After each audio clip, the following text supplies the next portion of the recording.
नमस्कार मित्रांनो. ठरलं तर मग या सिरियलमध्ये काय घडले आपण ते बघणार आहोत. चक्क रविराज सुमनची माफी मागतो. मी माझ्या भावापासून तुला वाचू शकलो नाही. मी काही करू शकलो नाही. त्यावेळेस सुमन तसं काही नाही. उलट मीच माफी मागितली पाहिजे. मला त्या सायलीने हिंमत दिली आणि त्यामुळेच मी इथपर्यंत आले आहे. नागराला शिक्षा केल्याशिवाय मला काही चैन बसणार नाही, असं ती त्यावेळेस बोलते आणि आम्ही तुझ्या संगतच आहोत असं सर्वजण बोलतात. इकडे साक्षी प्रियाला येऊन भेटते आणि मला सायलीने पाहिलं आहे असं बोलते. त्याच वेळेस हिला तर शॉकच बसतो. अरे बापरे! आता काय करायचं? असं ती विचार करते आणि तू इथं पनवेलमध्ये का थांबतेस? तू बाहेर का पडतेस? असं तिला सांगते. त्यावेळेस आम्ही नाश्ता करायला गेले तर असं ती बोलते. तू इथून पुढे बाहेर पडू नको, असं ती तिला सल्ला देते. साक्षीला देखील तिचा सल्ला पडतो. पण प्रिया पुढे बोलू लागते, तुझे वडील आजपर्यंत जेलमध्ये आहेत, मग तू त्यांना भेटायला गेलीस का? त्यावेळेस ती खूप विचार करते आणि आणून सांगितले शब्द आठवतो तिला. ती बोलते, नाही मी नाही गेले. त्याच वेळेस ठीक आहे, तू घराबाहेर पडू नको, असं ती पुन्हा एकदा सांगते आणि काळजी घे असं बोलते.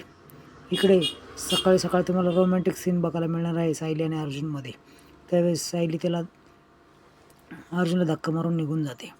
इकडे नाश्त्याची तयारी करताना प्रियामध्ये लुडबुड करायला येते आणि मी सगळ्यांसाठी नाश्ता करू का? नाही नाही, आधी कॉफीच करते असं बोलते. पण बाहेरचं काम पडलेलं आहे, रांगोळी आणि झाडून घे असं ती बोलल्यानंतर हिचा मात्र चेहरा हिरमुसतो. आता सर्वजण ती ज्यावेळेस बाहेर रांगोळी काढत असते आणि केरकचरा काढत असते त्यावेळेस तिचे हाल पाहून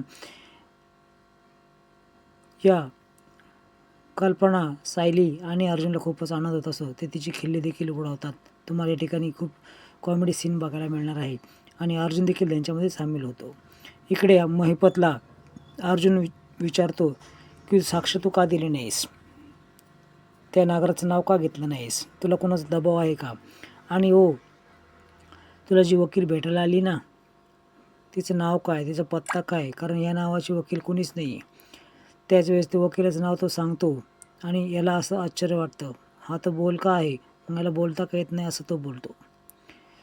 इकडे प्रिया काही करून अश्विनला मनवायचा प्रयत्न करत असते. अश्विनला प्रेमाच्या जाळ्यात ओढायचा प्रयत्न करते. अक्षरशः त्याच्या गळ्यामध्ये हात घालते आणि मला तू माफ कधी करणार आहेस? तू माझा आहेस, असं ती थोडे रोमॅन्टिक शब्द वापरते. पण अश्विन तिच्यापासून दूर होतो आणि निघून जातो. मला काम आहे असं बोलतो. दुसऱ्या दिवशी तुम्हाला बघायला मिळेल की सर्वजण नाश्ता करत असतात. त्याच वेळेस सायलीला चटका बसतो आणि चक्क प्रतिमा तिला जवळ करते आणि तन्वी म्हणून हाका मारते. तन्वी म्हणून हाका मारल्यानंतर सायलीला थोडं भावूक होतं. कल्पना देखील बोलते, ही देखील तन्वीसारखीच आहे. सुमन देखील तिच्याकडे बघतच असतात. पण सायली पूर्णपणे भावूक झालेली असते.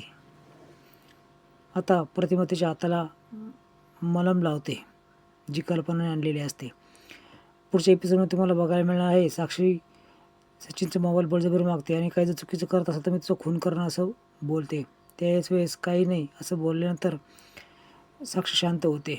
आता यांची अॅनिव्हर्सरी कशी होईल पुढच्या एपिसोडमध्ये तुम्हाला बघायला मिळणार आहे.